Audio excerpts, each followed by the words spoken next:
3, hit it!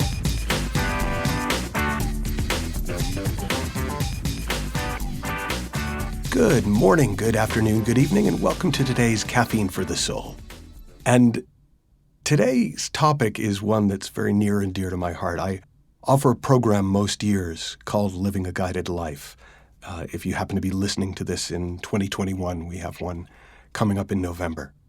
And it's one of those programs which comes from my own experience of learning to navigate life. I often break down my teaching in terms of the science and the art. So there's what's just true, and then there's what do you do with it? There's the physics, and there's the engineering. And I mostly talk about, as best I can, what's true, the physics of the mind, how the mind works. But living a guided life is one of my forays into the art of living. And one of my favorite quotes about the art of living is from my friend Dick and Bettinger. And he said, well, the art of living is being lived.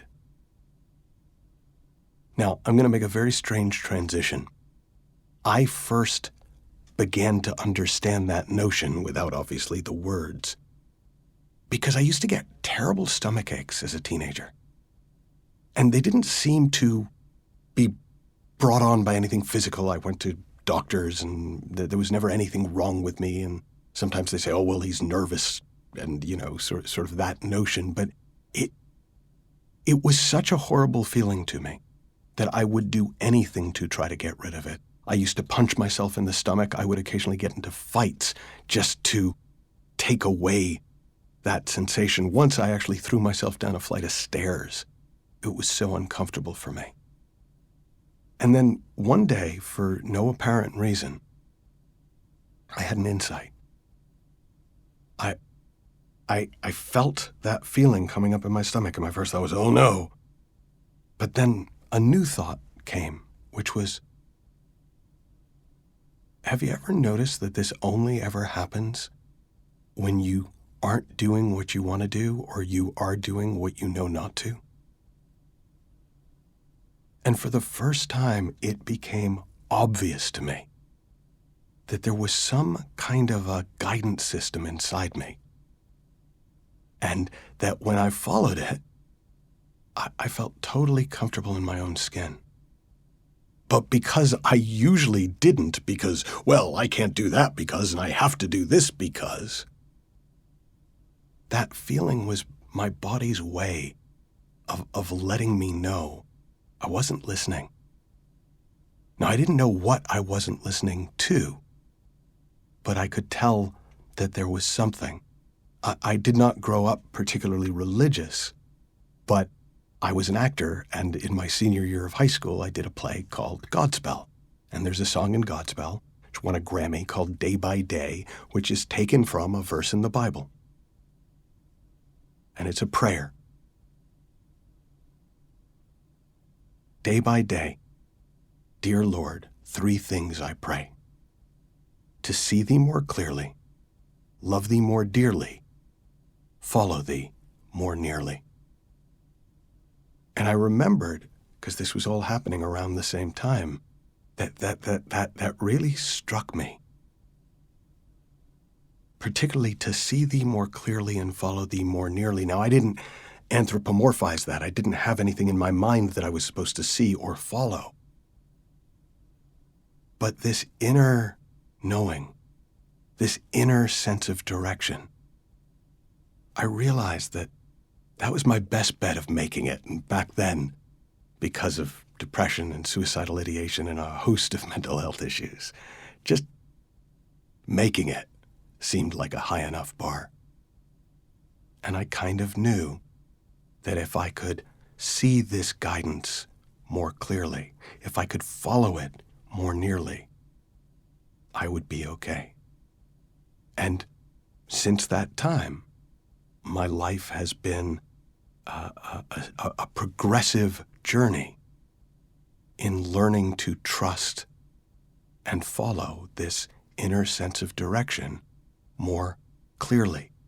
more cleanly, more of the time. In fact, our minds are so good at arguing, at talking ourselves in or out of things that it's easy to just kind of go, yeah, but, and really give weight to what follows the but. I remember once having a potential client. It was actually one of my first apprentices, and he was hemming and hawing about coming on board and working with me. And the first couple of times we spoke, I tried to address his concerns and answer his questions. And it just became apparent to me that it wasn't going anywhere. And so I said to him, because this is what I saw, I said, look, you know what to do. Now, what I don't know from out here is you either know to work with me, but you're trying to talk yourself out of it, or you know not to, and you're trying to talk yourself into it. And I know that you're better off going with your knowing, regardless of what all your logic is telling you.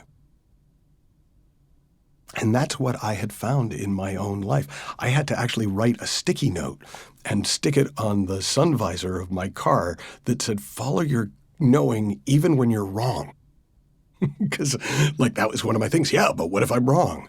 And it just became more and more apparent, and continues to become more and more apparent, that when we follow our knowing, when we allow ourselves to be lived, when we let ourselves be guided,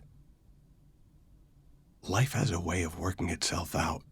And when we don't, we suffer.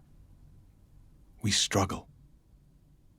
Now, not everybody's signal is as physical or blatant as my stomach pain was. But you know when you're off, and you know when you're on. And you can trust that knowing more than you know. One of my all-time favorite quotes comes from George Bernard Shaw. This is the true joy in life, the being used for a purpose recognized by yourself as a mighty one. The being thoroughly used up when you die, instead of a selfish clod of ailments and grievances, complaining that the world will not devote itself to making you happy. If we allow whatever is behind the curtain to lead the way, if we take our hands off the wheel, we come to see that there's something deeper that's been steering the path all along.